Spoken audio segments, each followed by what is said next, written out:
What's going on, guys? Back again. Big update. Got the exhaust in, got some other changes. We're just gonna jump right into it. So real quick, one of the things that we changed was the windshield. I just bought this one off of Amazon. It actually works pretty well. Honestly, I can tell a difference when I'm going on the road of like aerodynamic wise. Not so much wind is hitting me in the face just because of the bubble that you see in the front here. It actually looks really clean to me. I think it makes the bike look a little bit better than it did before. It was either between the all black one or the blue one. I looked at some photos of the blue one that they had, and I decided to go with the black one just because I thought it would look better and it wasn't so different, I guess. I liked the black on black more than I liked the blue on blue and then on black. So I'll give you guys a look at this. I also like that when I'm riding into the sun now that it's tinted, I can see my dash so much better than I did before. Let's see here. Especially when I'm riding into the sun and in the evening, it just looks a ton better, I think. It's kind of hard to look through. It looks brown when you look through it, but I mean, for a $30 Amazon purchase, I think it's well worth it. With the install on the wind visor, windshield, whatever you want to call it, one thing to keep in mind is that you got to take out the two Phillips heads, and then you got to take the mirrors off, which are just these 10 millimeters right down here. And then once you take these off, there's a little rubber piece inside. Then you just pull the windshield out and then put it back in. I didn't record any of that just because I didn't think I needed to. Just because there's so many people out there that do it so much better than I could have showed you myself. Next up, we have the exhaust. I did record a little bit of the install, not a lot. The same thing with the windshield, wind visor, whatever. There's so many more people out there that dive in to the install of a different exhaust so much better than I think I could have done. I bought this exhaust off of eBay for like $180, $200. And I was a bit skeptical at first, I'm not gonna lie. I was kind of leaning on whether or not I wanted to do it, because honestly, it's like you're buying a really cheap product versus, you know, a $1,000 product. So I was really skeptical at first on whether or not I should get it, and then I said, screw it, if it doesn't work out, it doesn't work out. And I'm gonna be honest, it worked out really well. It worked out amazing, and I'm very happy with it. Let me see if I can get a good video in here. So these did gold up a lot, and honestly, it isn't a bad looking exhaust for $200. I don't have any gaps or leaks, no exhaust leaks. I did, however, notice a slight, and I mean slight, performance decrease, but it's nothing like outrageous where it doesn't make me want to ride the bike anymore. So, but yeah, I think it makes the bike look a ton better. There's a lady that has the same bike as me. It's a 2023. It's the all white with the orangish reddish rims. She still has her stock exhaust. When she turns on her bike versus mine, I couldn't believe that my bike sounded like that and my motorcycle sounded like that in the first place. Well, without further ado, I guess let's turn this thing on. You guys can hear it. I took a couple videos of the exhaust on. I'm gonna try to get a better one here. The video does not do it justice. Right now I have no baffle and no dB killer in it, and it is very loud. You could probably hear me across town, honestly. It's just ridiculously loud. And Andy wrote it, and he even said that versus his ZX6R, his exhaust, that this one was a lot louder. So I think I need to put the baffle in it, see how it sounds, and if it's still too loud, then I'll put the dB killer in. But sometimes I wonder, I'm like, maybe I just want it this loud at all times. But let's get into it. Real quick, I was watching the video back. If you have headphones nearby, I'd plug them in right before you get to the exhaust sound, just because over the phone, over the laptop, you're not going to hear that kind of deep, throaty sound as you're going to do with headphones. So, headphones in. Enjoy.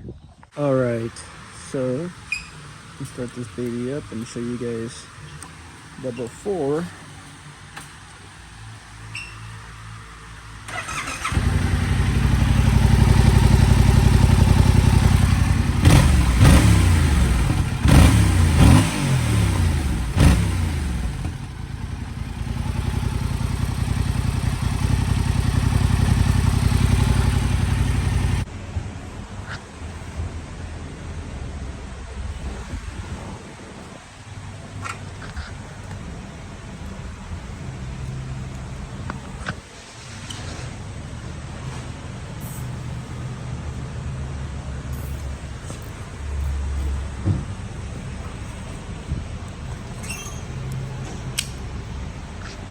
So this is with no baffle and no DB killer.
As you can tell, much louder. And honestly, I didn't expect this motorcycle. I didn't expect the R7 to sound like that at all. I thought it'd be a little bit louder and not maybe as a deep growl sound, but I mean, this thing sounds aggressive. It's it sounds more aggressive than it actually is, which is funny to me. That's pretty much it for the exhaust and the windshield. I haven't done anything else to it. I need to do another oil change. I'm sitting at like 4,100 miles, so I'm getting an oil change ready. I need a new back tire. This back tire is pretty much done for. Before I show you this back tire, I want you to keep in mind that I live in the plains and there's not too many hills or really windy roads where I live. I mean, it sucks, but that's just the way it is. And if there is a windy road, it probably looks just really cruddy, and it's just, you're not going to find a road that you can, unless you go to a different state or a different town. I guess they might have windy roads, but I live in a pretty small town, so these roads are kind of trash. Anyway, here's the back tire. Here's what it looks like. So as you can see, I haven't been riding on my sides very much. I haven't put this on its side, but yeah, you can definitely see it starting to crack throughout the middle. I don't know which tire to go with, so if you guys have suggestions, put them down in the comments and I'll take a look at them. I'm probably gonna go with Pirelli, some Pirelli brand. They're a little bit more on the expensive side, but I think it'll be worth it and they'll last longer, and just the grip in cold and hot weather will be better overall. So next is the rear fender delete, and I'm gonna get some frame sliders just for that extra protection. You know, this has been in the shop once, I don't want it to be in the shop again. So thank you guys for tuning in. If you liked the video, please give it a like and subscribe, and I'll try to keep you guys updated on more stuff to come. Trying to figure out the GoPro and trying to get it to transfer video from GoPro to my phone. If that doesn't work, I plan on getting a media mod, putting the media mod in, and just using my laptop to edit videos and upload them. So plan for that to be in the near future. And again, thank you.